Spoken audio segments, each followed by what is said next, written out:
Magandang araw. Ako po si Mark Lester Lirag at ito po ang aking daily devotions ngayong May 1. We listen more when it hurts. Jeroboam na tinalaki po ni Pastor Russell Ocampo sa 365 Daily Devotions. Ang Bible verse po yung araw ay galing sa 1 Kings chapter 14.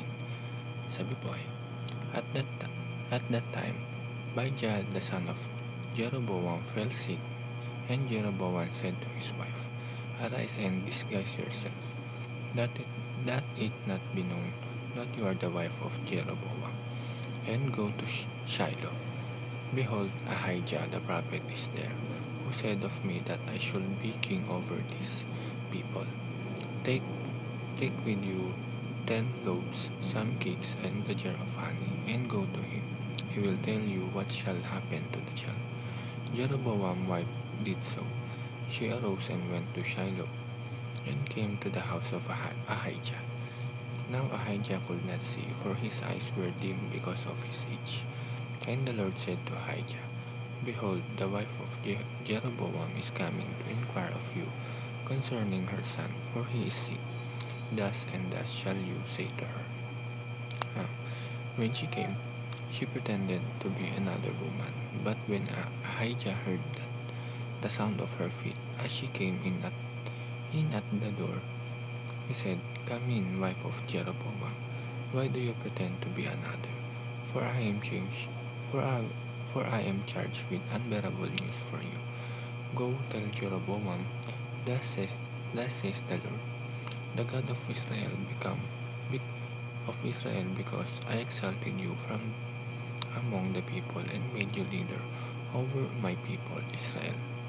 Sa verse na ito, makikita natin ang isang mabigat na pangyayari sa buhay ni Jeroboam, ang pagkakasakit ng kanyang anak na si Abijah.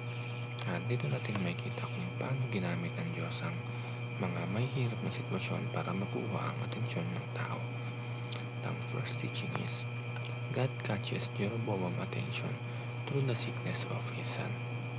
Nung nagkasakit ang anak ni Jeroboam, saka lang siya naghanap ng sagot mula sa Diyos. Minsan ganito rin tayo. Kapag okay ang lahat, nakakalimutan natin ang Diyos. Pero kapag may problema na, saka tayo lumalapit. Hindi dahil gusto ng Diyos na masaktan tayo, pero minsan, ang sakit ang nagiging way para magising tayo at bumalik sa Kanya. Pain has a way of getting our attention.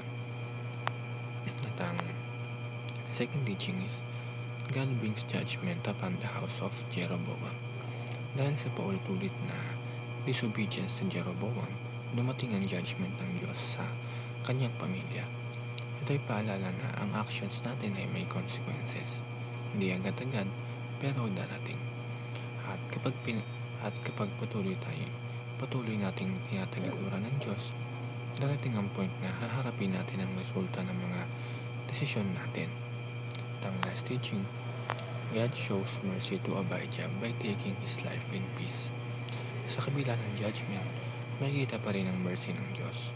Si Abijah, na may mabuting nakita sa kanya, ay kinuha ng Diyos ng maaga.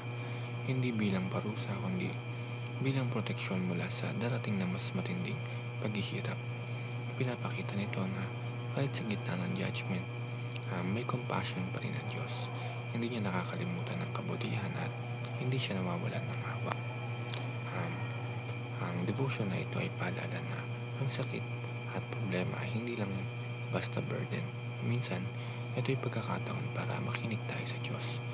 So, ngayong araw ay kung may pinagdadaanan ka, huwag mo lang itanong bakit nangyayari ito. Subukan rin natin itanong na, Lord, ano ang gusto mong ituro sa akin? Dahil minsan, sa gitna ng sakit, doon tayo mas nagiging open sa boses ng Diyos. Ang lamang po.